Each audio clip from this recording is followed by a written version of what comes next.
Welcome to podcast 43. Yes, yes, yes, yes, maybe, but yes.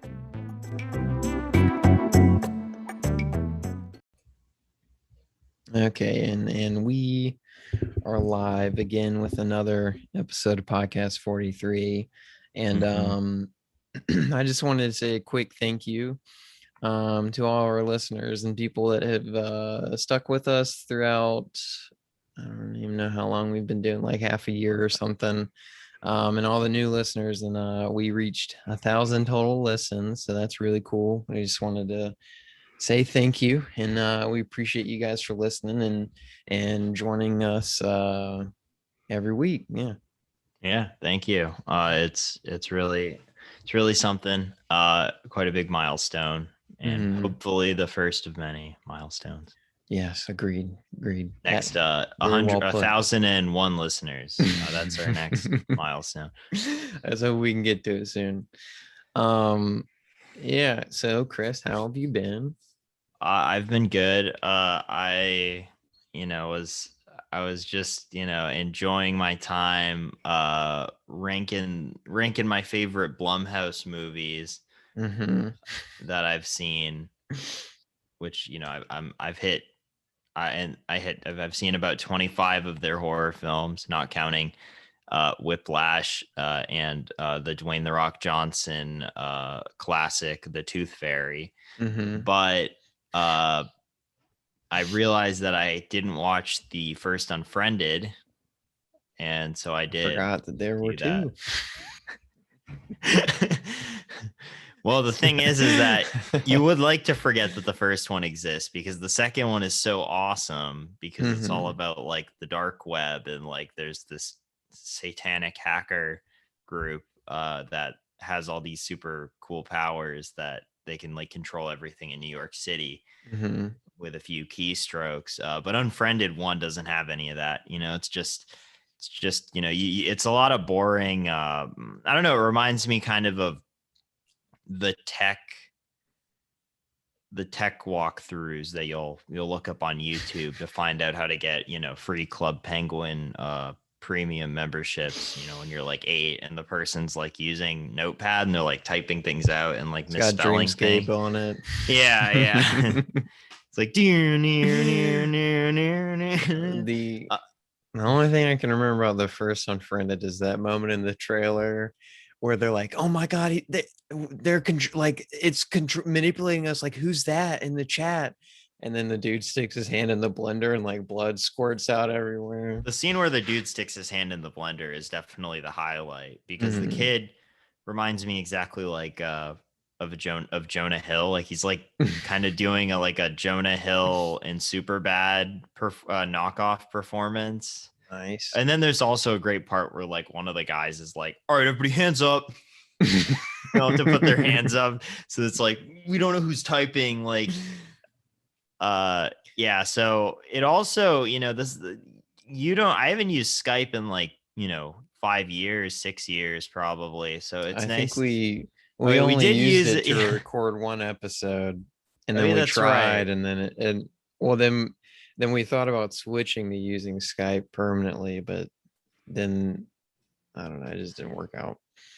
But yeah, besides that, I guess, I haven't really heard the Skype sound effects in a while. So that was kind of nice. And the Facebook Messenger sound effects, like from back in the day. Well, it also holds a lot of cultural importance because it led to Among Us, right? Trying to seek out who's the imposter. Who's sus?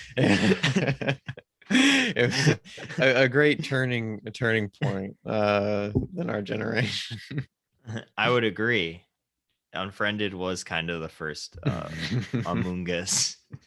But yeah, don't watch that one.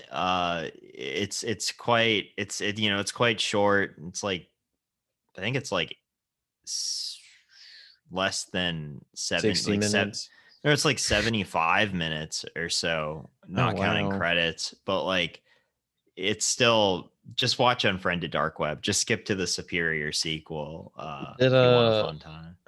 Do you remember that movie? I don't know if Blumhouse did it. I'm forgetting the main actor, but it was about this dude and his daughter died. So he's like going through her MacBook trying to solve her murder.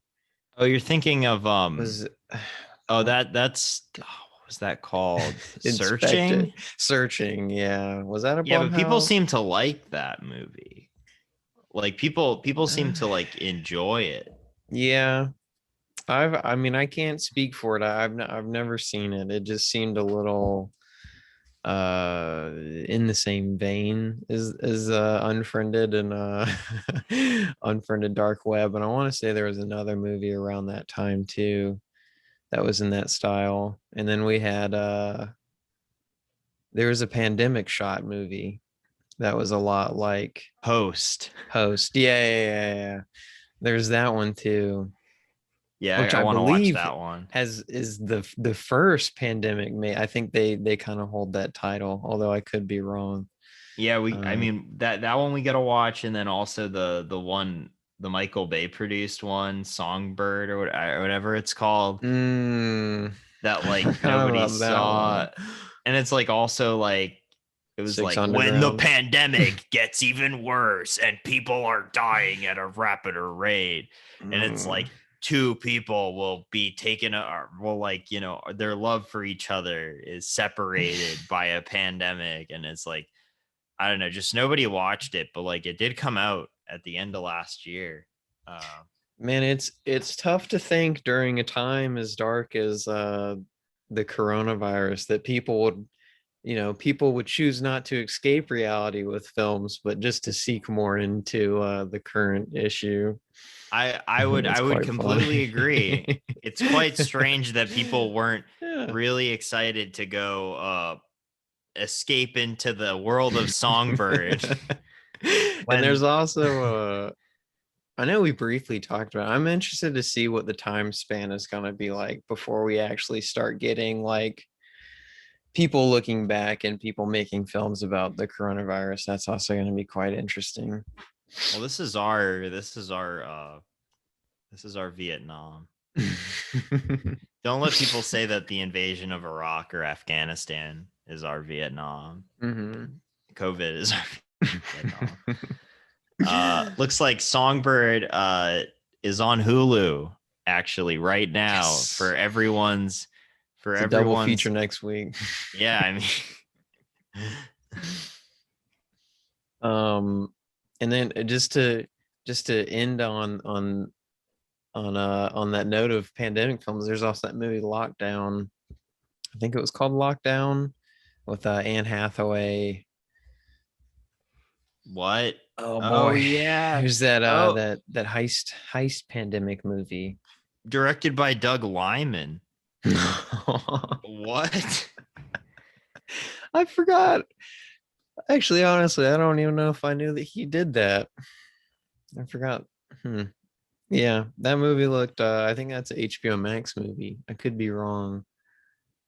I mean, I would watch. Yeah. I mean, I may actually watch that. Fulton. It's directed by Doug Liman and has Chiwetel Ejiofor of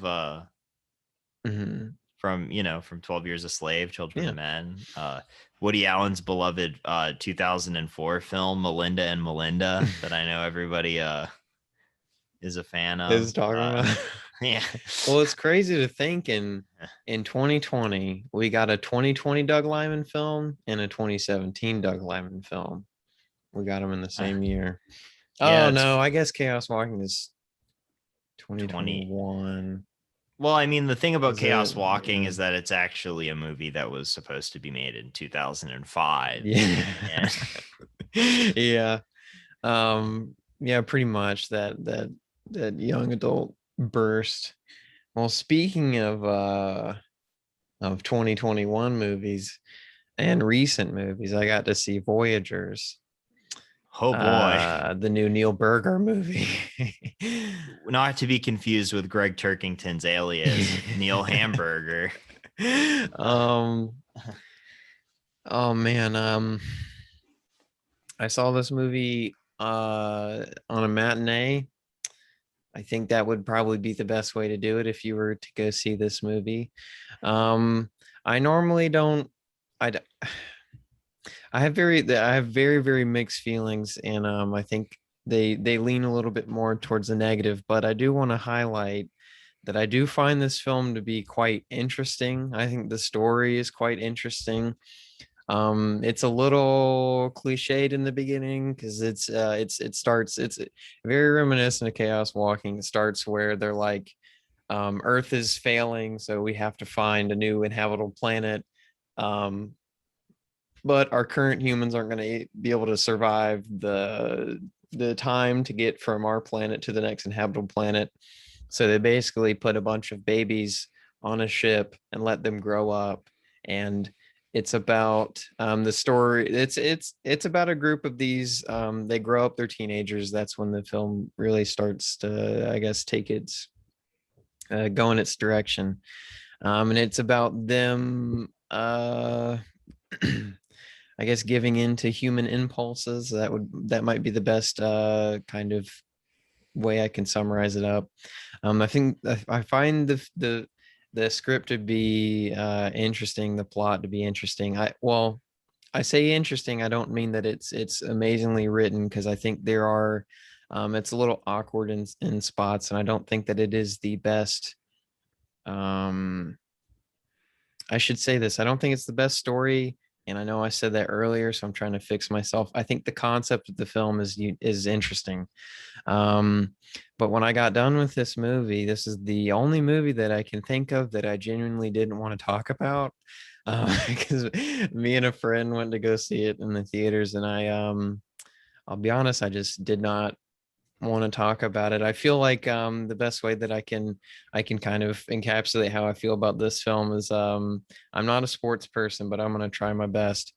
It's about it's like a baseball player he's getting teed up, and the ball comes at him and he swings and a miss, a swing and a miss, a swing and a miss, a swing and a miss, a swing and a miss, swing and a miss.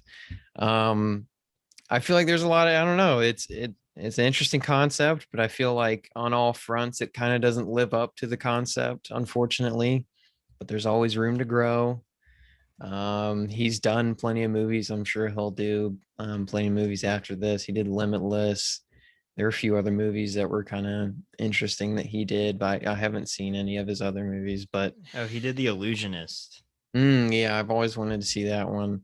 I like Ty Sheridan, but I have, I mean, I just have a ton of issues with a lot of the characters. I don't want to get too far into it because I'll probably spoil it. I don't know if I don't know how many people are going to be mad that I spoiled Voyagers, but I'll just leave it at that. Check it out if you want to, but just kind of be prepared, I guess. But what else have you seen this week, Chris? Well, I just have one question. What was the better teen film, Voyagers or Chaos Walking? I think in terms of filmmaking, I would say Chaos Walking is better because it feels more cohesive. It feels it actually, I don't want to say that Voyagers doesn't really feel like a film. It just feels it just feels like a, I don't know. I don't even know how to describe it. And Chaos Walking is also more enjoyable. I think during Voyagers, as short as, oh no, Voyagers is it clocks in at about 2 hours or close to 2 hours. You can definitely feel the length at some time. Chaos Walking, I didn't really feel it to the third act, but I mean, Chaos Walking's not great, but it's all right. Like, it's entertaining for what it is. I don't think many people are going to be clamoring after these two films because in a way they do kind of feel like films out of their era, but not like, I don't know if they would have excelled in their era either. I don't know. I'm trying not to be too harsh because I really don't. It's not really my thing to kind of shit on things, but like I said, there's always room to grow. That's the best positive note that I can kind of cap off on that one. Well, I can definitely speak on I watched what's his name? Dario Argento's Opera. Mm-hmm. which is kind of I mean, I don't know. My issue with a lot of Italian films is the dubbing when it's done bad. Yes. And and opera is definitely falls into that category where I think that the dubbing is quite weak in a lot of ways, but it also allows them to do kind of really cool things with the camera, like how it opens on the eye of, like, the film opens with like on the eye of a raven, and like Argento just like clearly, like, that like when they were shooting this, like he was just going crazy with the cinematographer, just being like, all right, I want you to do a shot like, just like right here, and it's gonna like turn, and like it's gonna like, I don't know, it's just, so that's cool. And like he's all about like these really cool kills, and then Argento just like really likes heavy metal, so like there's like these chase scenes with like the serial killer that's chasing after the woman, and it's like and it's like this guitar riff that's like really funny in like an Italian movie, because it seems like it's just like this, there's this like American heavy metal. I don't know, I mean, like it's fun, it's fun, it's not like amazing or anything, but if you like slashers, then you'll like, this is a giallo, so similar to a slasher, but Italian. For some reason, giallos, like the killers always have these like black gloves, and there's like the POV shots too, reminiscent of something like something that you'd see in like in Halloween, the original Carpenter film. Have you seen the continue, sorry. I was gonna say which takes a lot of inspiration from giallos, because those came out before Halloween, but they're the first ones. But yeah, what were you gonna say? I know I'm gonna butcher the name because I feel like I don't know. Everyone knows that I'm pretty bad with pronunciations and stuff like that. But Suspiria, have you seen the original Suspiria? I actually still haven't. This was actually my first Dario Argento movie. Okay. I never watched this. I never watched the original Suspiria, but I do want to see that, and I want to see the bird with the crystal plumage, which was probably the first one that I tried to watch like years ago, but I didn't know about the whole Italian dubbing thing. I was like, this just seems weird, but like, I don't know. I'm trying to get myself to like, trying to force myself to watch it and get past it. It's weird, man. I think Fellini does a better job with it. Like I think La Strada, I didn't really notice it too much. No. I think it's usually when they speak English. That's like my main point of contention. But the scenes in opera where it's not dubbed, like where they're singing opera, those are cool. And it's also weird that this was kind of Argento's like kind of retelling, slight retelling of like Phantom of the Opera. But then I think maybe 2012, like very recently, he actually did his own version of Phantom of the Opera, which I've heard isn't very good. Like people that I know that are big Argento fans say that, like, this is like usually like his last movie that people liked, and then everything else past that has kind of not been as good as like that run. His empirical age. Yeah. Indeed. But yeah, I think like probably the only thing else that I probably want to talk about is I'll hit briefly on Minari, showering it with glowing praise, and just kind of telling people to go and watch it because it's probably the best. I still have to watch Nomadland and The Father of the Best Picture nominees, and I will get around to them before Sunday. Since the Oscars is Sunday. Yeah. So, but I'm so behind. How many do you have to watch? Like, I mean, we went and saw Promising Young Woman together, so that's one. Yeah. I think I have 8.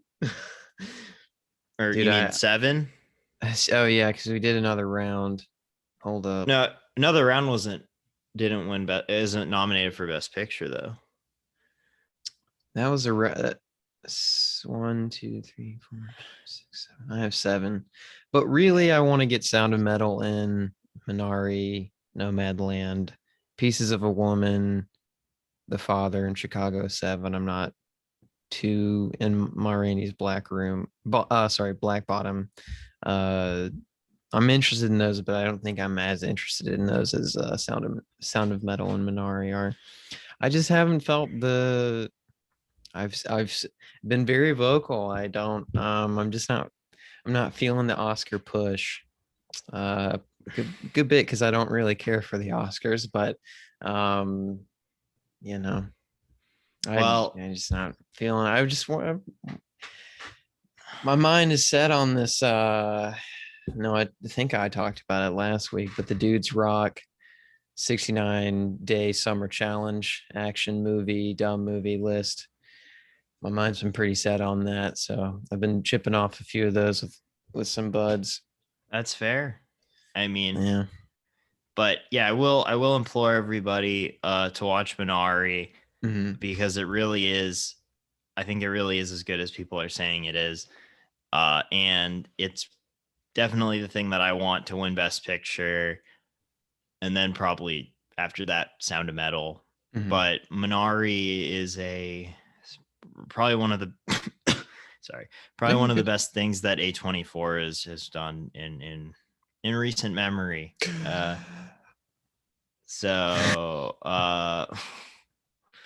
I mean I love me some indie bullshit, but also I think that A24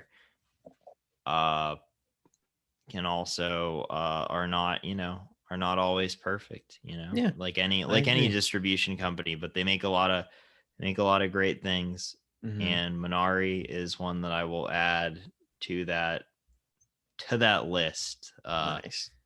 So with that, I don't want to give much away, but just watch Minari. I'm probably gonna try and get that and Sound of Metal in by Sunday. I'll probably have to do it over the weekend, I should say. What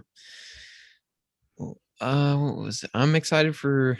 Just to lightly touch on A24, I am excited for the Green Knight. Is it the Green Knight or the Green King? Yeah, the Green Knight. That's the new one good. By guy that did A Ghost Story. I'm struggling to remember his name, but he also did, I believe Pete's Dragon. I think he did the Old Man and the Gun. David Lowery. Yeah, that's right. Well, I'm just gonna rattle off a few ones that I watched super quick. Killing Season from 2013, which sees a Russian John Travolta go toe to toe with an old Robert De Niro. Sad you watched that without me. I'm sorry, Chris. The opening is fantastic. It's phenomenal. The setup is so awesome. And I think in a way the film does kind of live up to the hype that you might associate with these two forces coming at each other. A lot of it is they're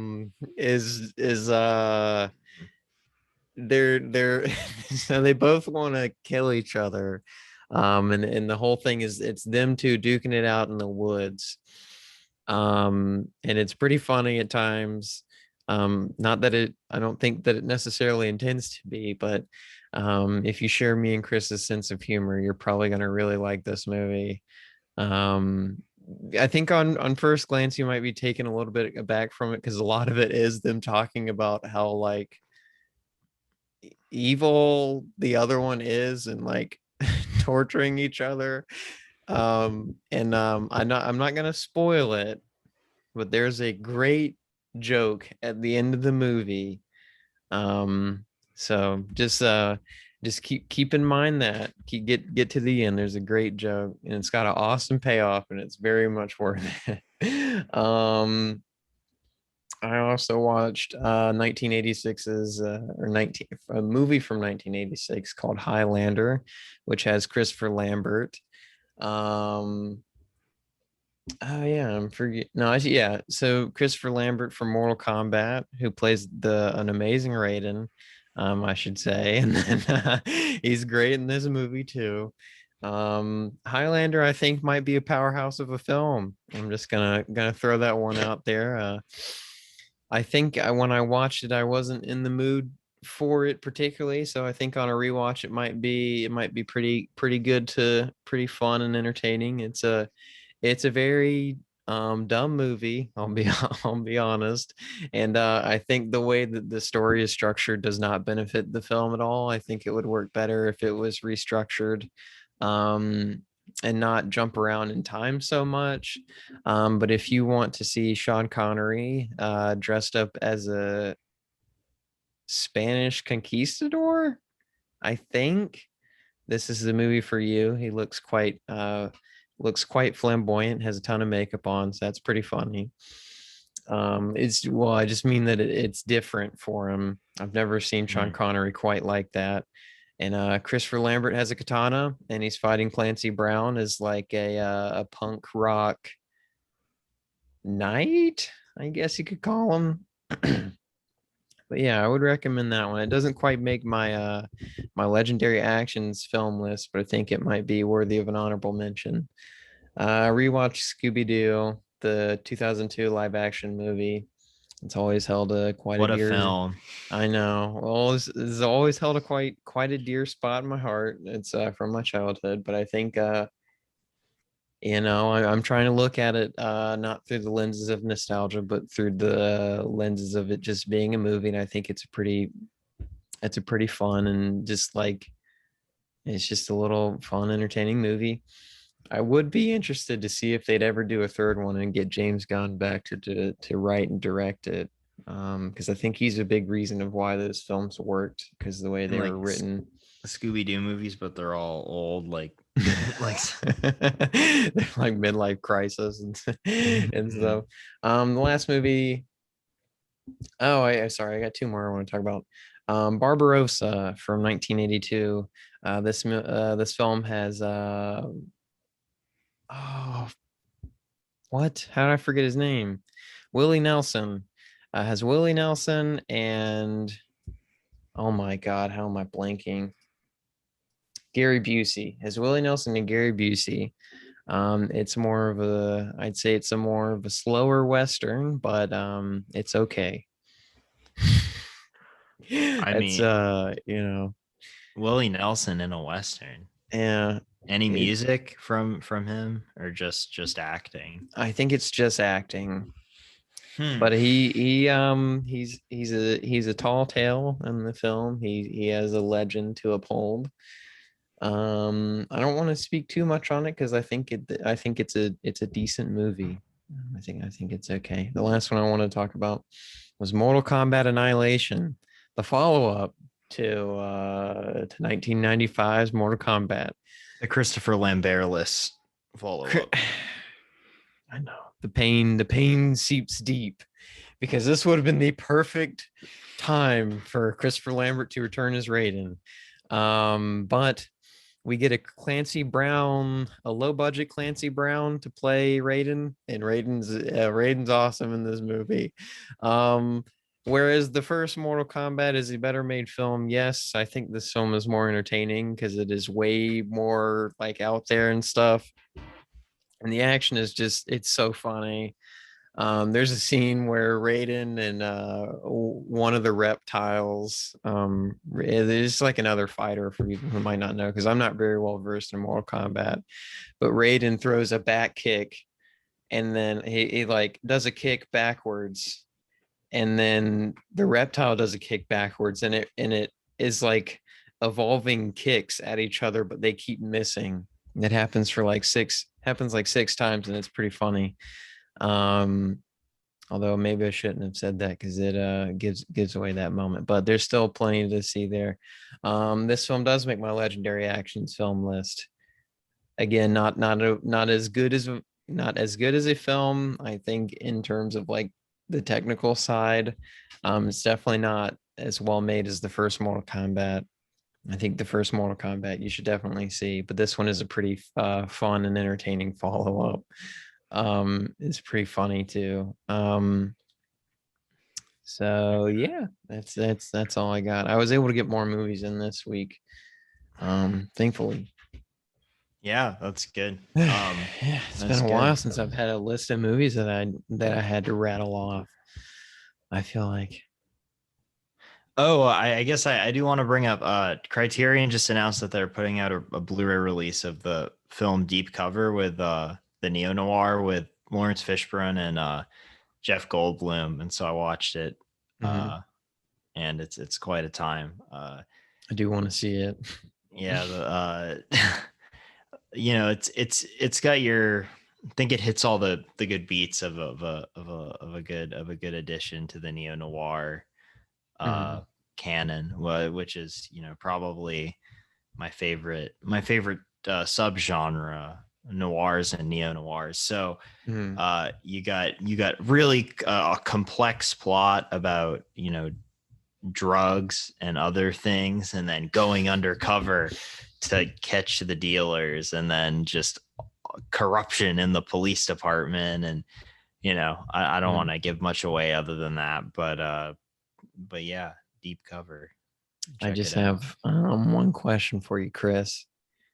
Where's our Woody Allen coverage we've come to be so warmed by?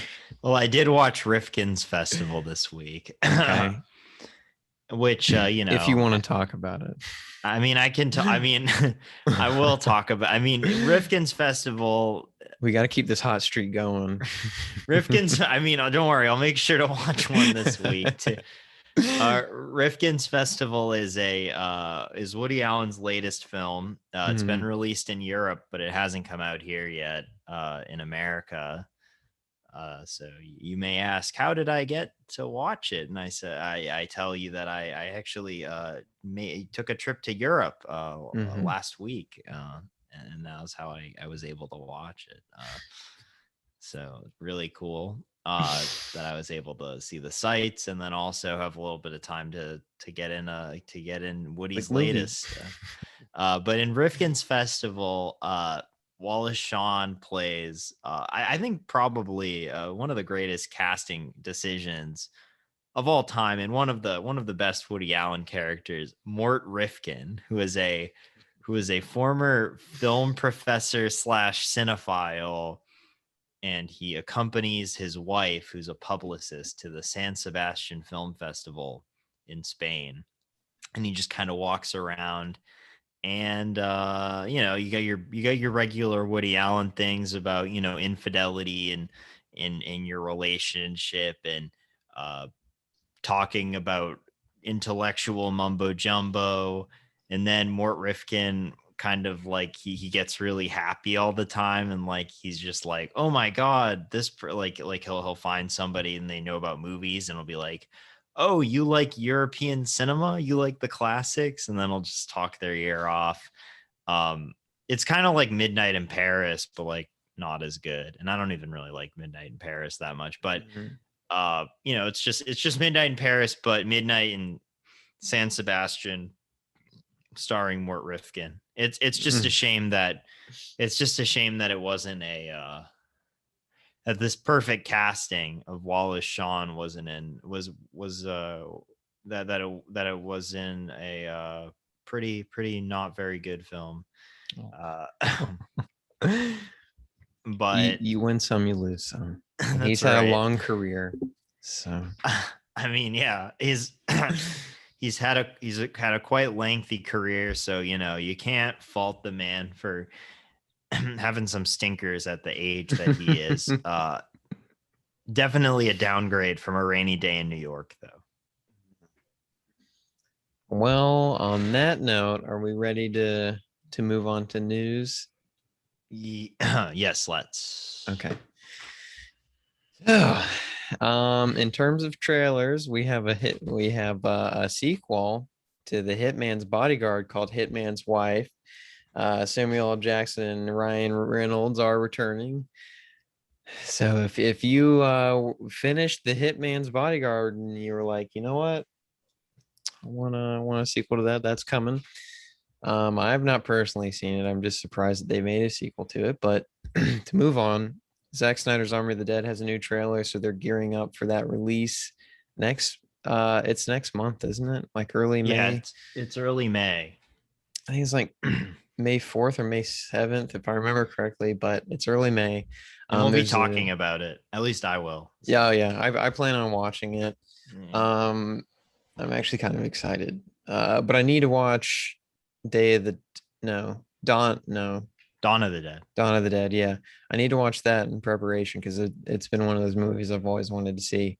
There's a new Fast and the Furious trailer. And then lastly, it's a little slim on the trailer side as compared to how we normally have it. But um, Shang-Chi in the I'm sorry. Shang-Chi. Oh, sorry. Thank you. And the Legend of the Ten Rings, Marvel has decided to release a teaser for it. So people who were excited about that, there's a little teaser out there. Mark Millar's comic Starlight is being adapted by Joe Cornish. Live action Gundam film is in the works from Jordan Vaught Roberts, who is also currently working on the Metal Gear Solid movie. So I don't know which one is coming first, the Gundam one or the Metal Gear Solid one. But the Gundam film will be written by Brian K. Vaughan.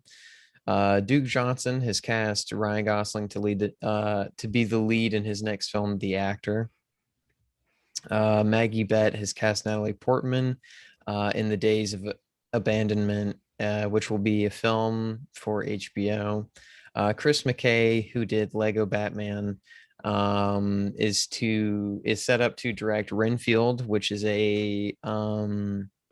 if I believe correctly, it's a side character in Dracula.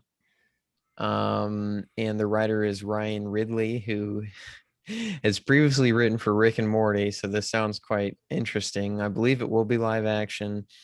And it seems to be a part of Universal's, build out of their old monster universe. It's not really, I don't think it's going to be connected, but they're doing the Wolfman with Ryan Gosling. They did The Invisible Man with Kate Moss, and they have a few more movies in the works. But this Elizabeth one is Moss, not Elizabeth. Kate Moss is the model. No, that's okay. My bad. Elizabeth Moss. Damn. There's always Oops, I'm sorry about that. Elizabeth Moss. I think there's like one or two other movies in their works they're working on, but I hope I pronounce this name right. Florian Zeller, who previously did the Father this year that has been released, is working on his next film titled The Son. And it will have Hugh Jackman and Laura Dern. So I don't know if this Are is you serious? Yes.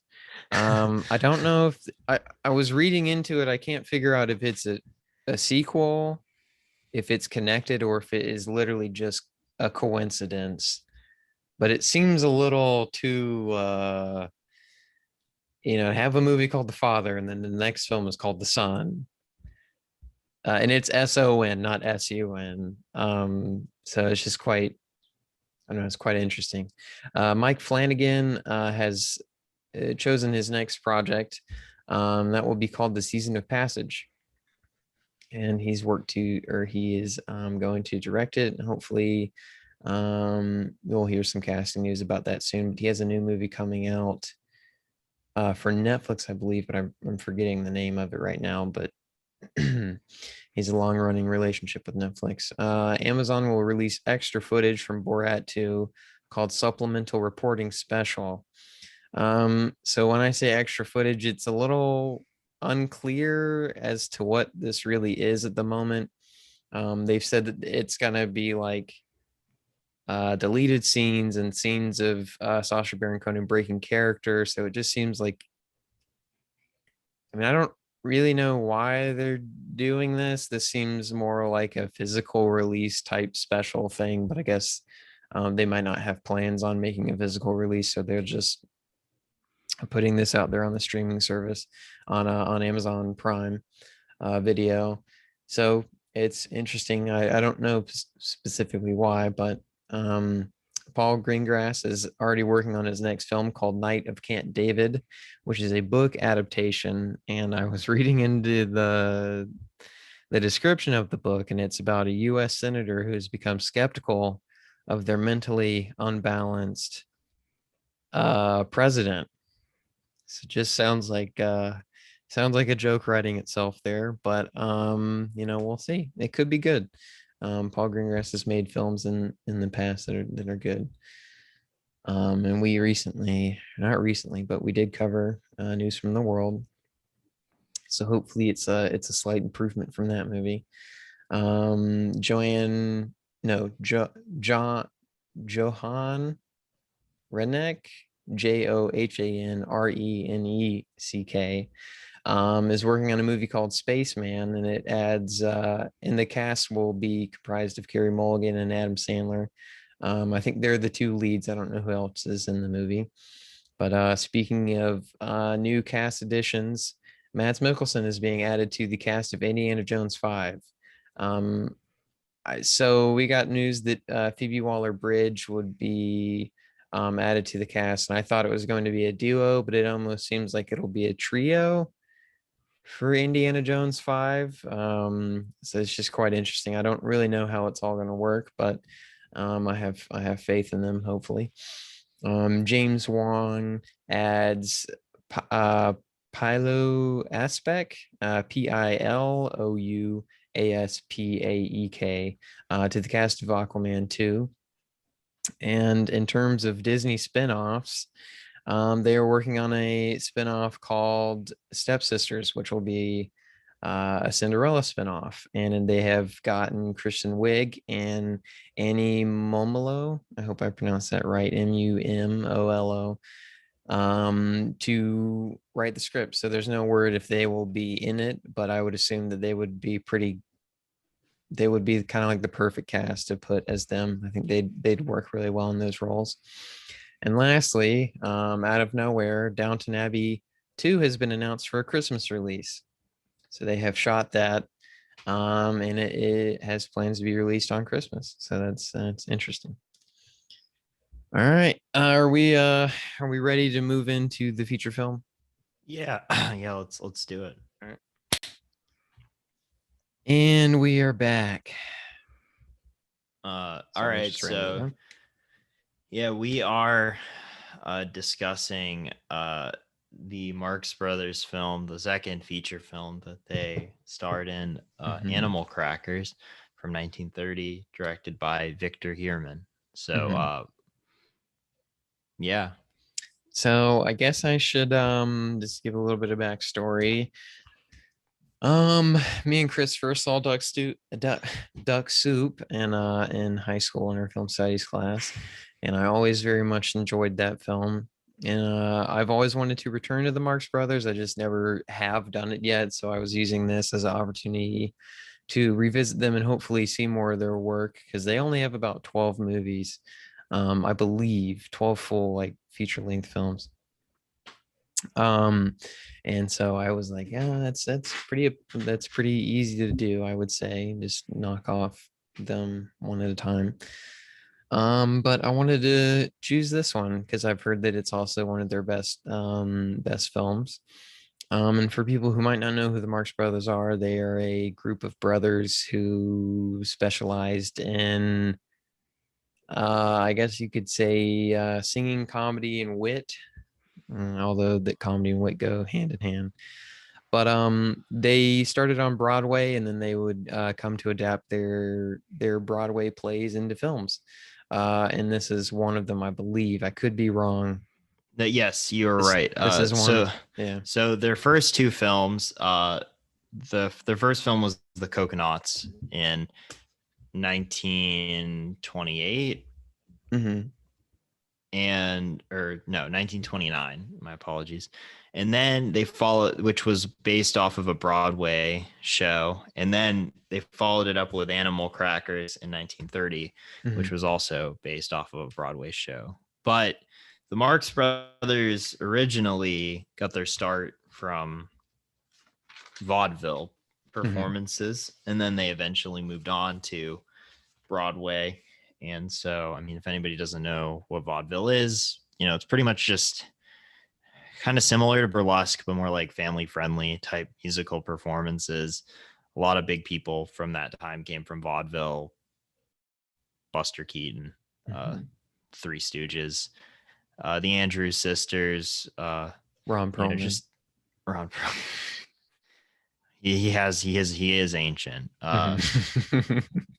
But yeah, I mean, like the Marx Brothers, like it's kind of weird to think, especially watching it now. But you know, the stuff is kind of a bit transgressive for when it was made, and this was also a pre-code film, and because the production code wasn't implemented until 1934, so they could get away with more.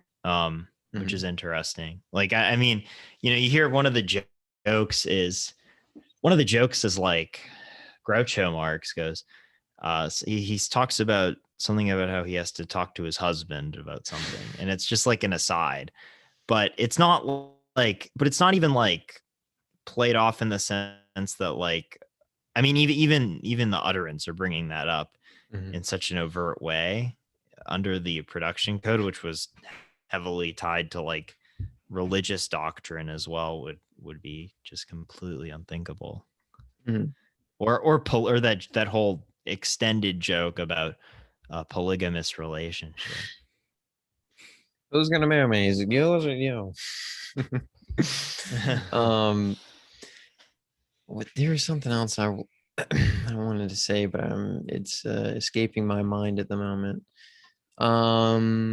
Well, I guess we'll start in typical podcast 43 fashion. Chris, what were your first impressions of Animal Crackers?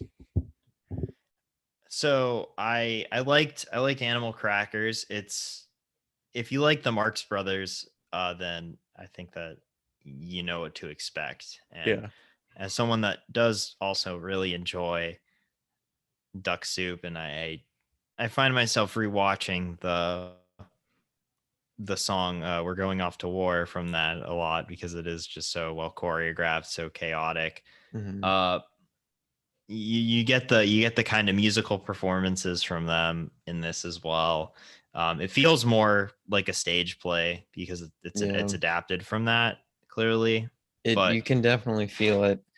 Particularly, I feel it more with Groucho than anybody, because he does break the fourth wall a lot, and just kind of like the way he looks in certain directions when people are talking to him, and it kind of looks like he's looking at an audience to like gauge their reaction. That's kind of what it felt like a little bit to me.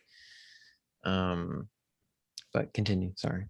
Oh yeah, but you know, you still get that wit, that writing, and those musical numbers. The to bring it full circle to Woody Allen, actually, in Whatever Works, his 2009 film starring Larry David, the opening credits actually use "Hello, I Must Be Going" as the music in the opening credits, because Allen is a big fan of the Marx Brothers.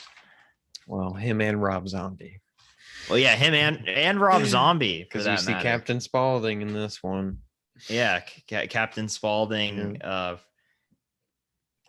When most people bring up Captain Spaulding, I think the first thing that would come to mind, or at least people that are fans of that are big film fans, or maybe even horror people, will think of Sid Haig's masterful performance in Rob Zombie's trilogy of films, House of a Thousand Corpses, The Devil's Rejects, and Three from Hell. But anybody that's seen The Devil's Rejects would also know that it's a complete, that's all. The names are taken directly from Animal Crackers, or just other Marx Brothers films, and Captain Spaulding is one of them. That's Groucho Marx's character.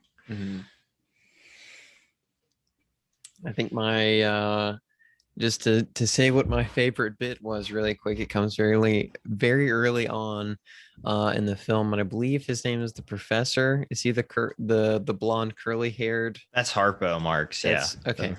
So there's a scene where Harpo Marx he grabs a gun and he starts shooting it around the house, and he looks at these two statues and he starts shooting at them, and then one of the statues grabs a gun and starts shooting back at him. I thought that was that was my favorite bit. Well, for Groucho Marx especially, to just like insult everyone, and then everybody just kind of takes it. It is very, very funny. When he's like insulting the lady that's the head of the house that they're staying at, and he's like, "You don't know anything. Like where were you on like December 7th, 1777?" And she's like, "I don't know." And then he's like, "Where were you?" And he's like, "I don't know, and I wouldn't tell you either." Like, hum on a gun. I thought the lawyer scene right after that was pretty funny too. I'm trying to. I think my only issue comes with some of it comes very fast, where I didn't have a ton of time to process each joke, especially with Groucho Marx. He's like zinging them and like in quick recession. I implore people to watch this with subtitles. I mean, you should watch every movie with subtitles, in my opinion. I agree. Especially this one, just because you can understand some of the slighter jokes too, like when Groucho Marx goes, "In Alabama, the Tuscaloosa," but that's irrelevant to what I'm talking about. That's a mouthful. Especially the cadence of how he speaks, but you can get a lot from that. But yeah, I mean, like, as far as the jokes, I think that most of them still hold up quite well. The anarchic type of humor that the Marx Brothers have is also quite nice to see. And then I was reading, I have the Marx Brothers Blu-ray set, the one from that Universal put out a couple years ago, and there's a booklet by this Marx Brothers historian named Robert S. Bader, and he's kind of talking about how like these Universal pictures are kind of the last essences of like their vaudeville Broadway roots before they kind of went full into the movies, and kind of like they kind of got reined in a lot more when they left Paramount to go to MGM, and they ended up kind of not these 5 films are kind of, or the 5 films that they made at Paramount were beginning with Coconuts and ending with Duck Soup, were kind of like their strongest showing of like what they could really do before MGM kind of had to rein them in and didn't give them as much creative control and kind of put a lot of other stuff in there. And then actually Zeppo Marx left and didn't come back after Duck Soup. Zeppo was that, does he make it? There's 4 of them, right? Yeah, there's 4. Okay. Zeppo, Harpo, Chico, and Groucho. But Zeppo's the straight man. Like he doesn't look like his brothers. Yeah, he doesn't look like his brothers. He's like tall and skinny. And he ended up leaving because, like, I mean, to be honest, he's not really a standout in this movie, because like straight men kind of usually aren't, and that's kind of what they're supposed to do. And it's hard. You can easily get overshadowed by, somebody like Harpo. Entourage. Everybody loved E. Yeah.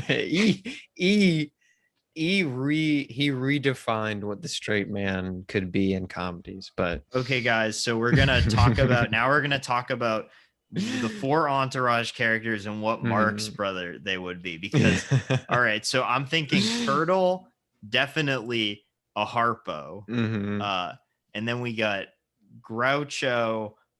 I mean, he's got to be drama. I would think, because he's always insulting other people. Yeah. I bet you And then guys didn't know we were such big Entourage fans. and then Chico is definitely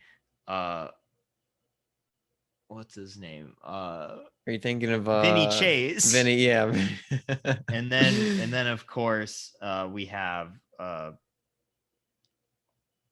well, yeah, we said E was Zeppo. Yeah, so he's the straight man.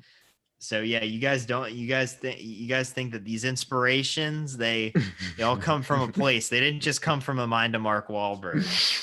God, we're lucky. I guess to get back on track. I didn't know that that they switched to MGM. I honestly think that's kind of sad to hear. Yeah. Did MGM offer them more money? Was it, or like, do you know why they switched from Paramount? I believe they did offer them more money. Their first movie at MGM, I think, was A Night at the Opera. I do want to see that one. Which a lot of people do cite as their favorite, but I still have not seen it. But yeah, and then funny enough, like Paramount, for some odd reason, like they sold like every single one of their movies like pre, I want to say like 1949. And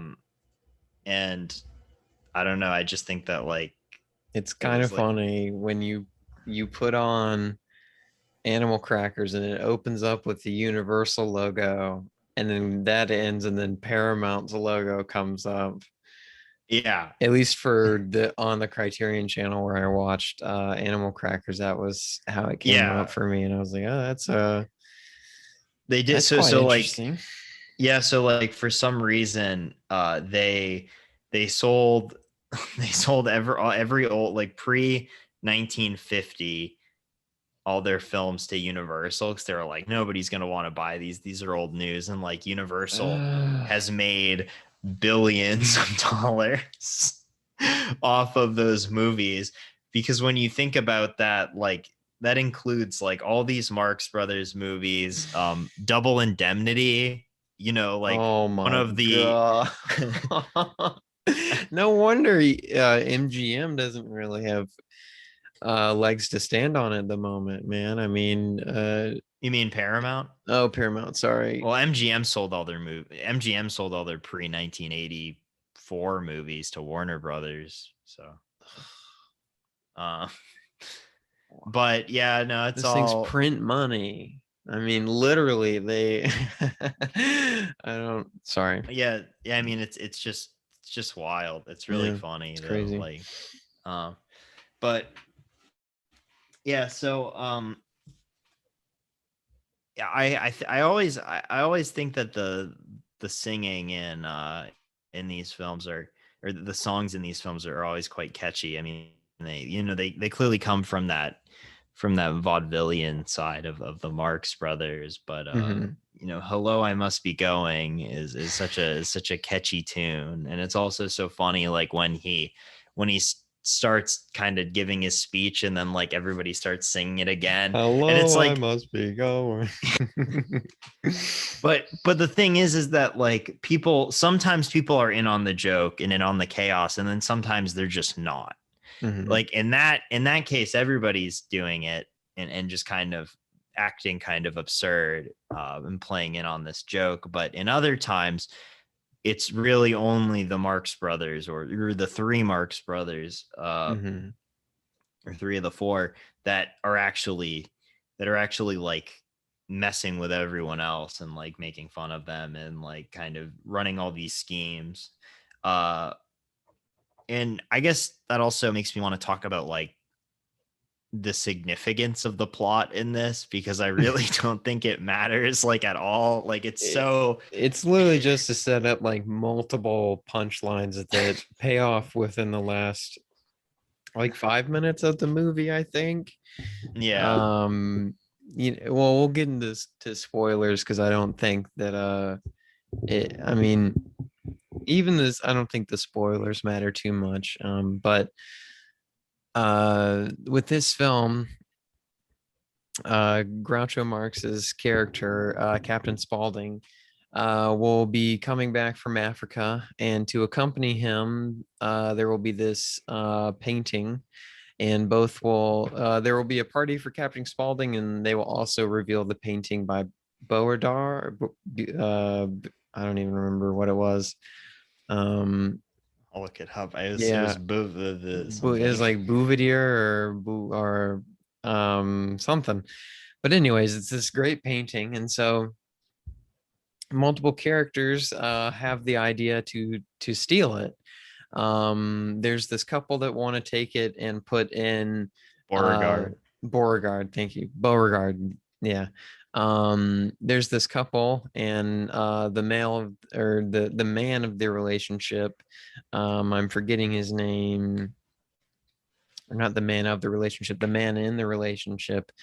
He's a painter, but he's struggling. So his girlfriend has the idea, or I guess it should maybe say his fiance, has the idea to put his painting in, so people will see his painting and they'll want to buy his painting, and it will confirm that he is a good painter because he has his own doubts. So you have that plot line.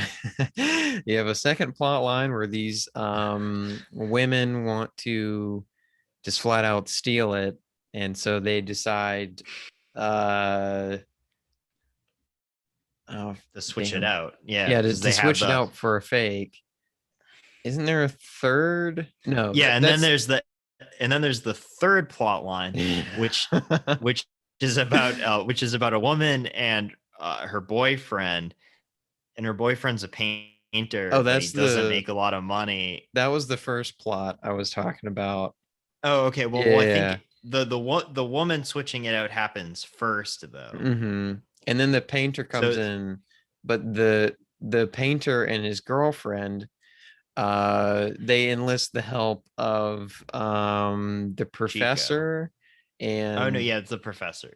And Professor Chico? And Chico, I believe, but I'm forgetting what his character's name is. And they have a bunch of hijinks that comes with that. And one other gag that I kind of wanted to point out that I enjoyed quite a bit is when Chico and the professor are exchanging out the paintings, they have to be very quiet about it, but the professor is not quiet at all. But they're undoing the painting, and then the lights go out because there's this big storm. Captain Spaulding and the hostess, I'm forgetting her name, but she is the mother of the fiance of the painter. So that kind of comes into play later.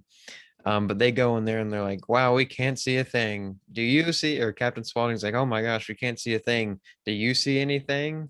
And either Chico, the professor, is like, no, we don't see anything at all. And he's like, oh my gosh, then there must be nothing out there anyways. It's a great little back and forth between Captain Spaulding and oh man, I wish I could remember her name. There's a lot of characters in the movie, so I kept getting a little drowned out as to who's everyone's who the names of everyone, because there's a lot of people in this. But to just quickly highlight another thing, the fiance and the painter, they have a very nice duet. I think it's like, why am I so romantic? And I thought that was a very nice song. And then it ends with a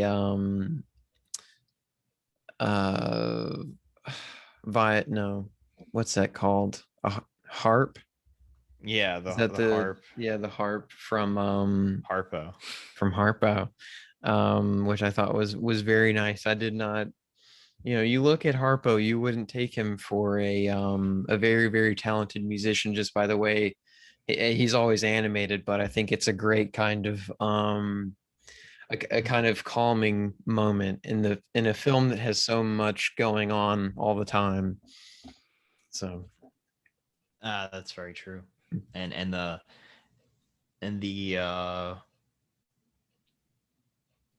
yeah, I mean, I lost my train of thought about what I was going to bring up, but the plot, like we said, the plot is really thinking about Entourage. God, I mean, been meaning to. This really spurred my my desire to rewatch the series. Mm-hmm. But the Marx Brothers will also. I mean, in Duck Soup, the plot is a little bit more important. It's kind of like what they're saying and what their commentary is on things. But yeah, like what you said, it's pretty secondary in this. I wanted to bring I wanted to bring up this kind of funny anecdote that I found about how Groucho Marx showed up in. This is from Wikipedia. He showed up in He showed up at UCLA because there was a committee there called the Committee for the Re-Release of Animal Crackers. Oh. And so like they were really trying to re-release it, and like it was like rarely ever re-released, and like the prints were actually really bad until 2016 when Universal re-released it on Blu-ray in that box set. But like people were like lobbying for it, and then he also showed up at this event, and the newspaper interviewed him at UCLA, and he said when they asked Groucho who his favorite comedian was, and he said me. It's a very very Groucho remark, I must say. And it actually worked. That Universal screened Animal Crackers at UCLA, and Groucho made an appearance again. He's just insulting everyone that walks in. Wow. Well, I thought this film was going to be about a group of Russians, but it's not. You know what I mean?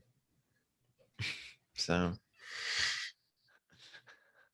that's true. It's not. We'll just we'll sit on that one for for a minute. Yeah. Is there anything else that you wanted to kind of touch on with this one? No, not really much, except that hello, we must be going. That's a great way to end it. But Chris, you forgot. It's your feature film. Yeah, you're right. I do have to bring up. I do have to bring up what our next film would be. And also I wanted to bring up the fact that this is actually our 43rd featured film. It does not feel like it. I know. I actually, when I was logging this film, because when you showed me I didn't know how the tags worked originally for Letterboxd, and Chris showed me. So I've been doing that for podcast 43. I was quite surprised.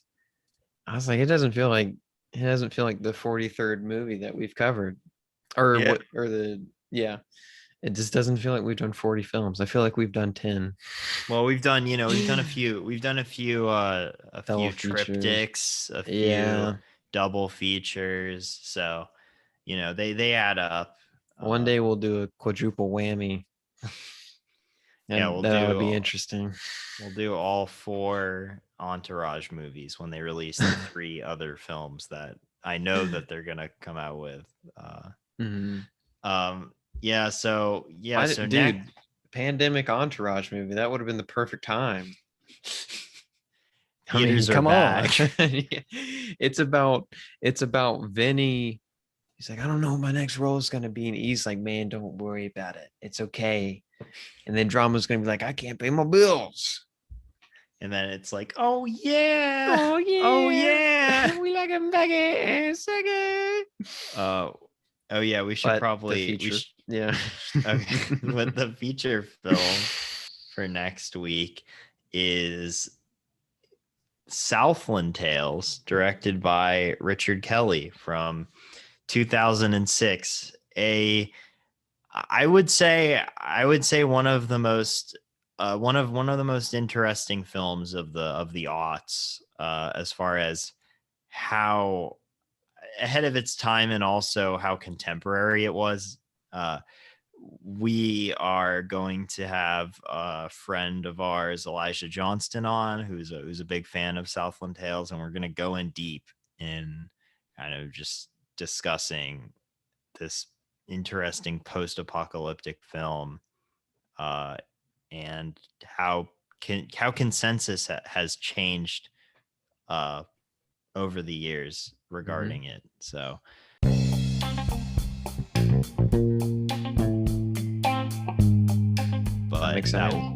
that will be next week. And I hope everybody has a good week, and stay wavy. Yeah. And sorry. Thank you again, and stay safe, and we'll see you next week.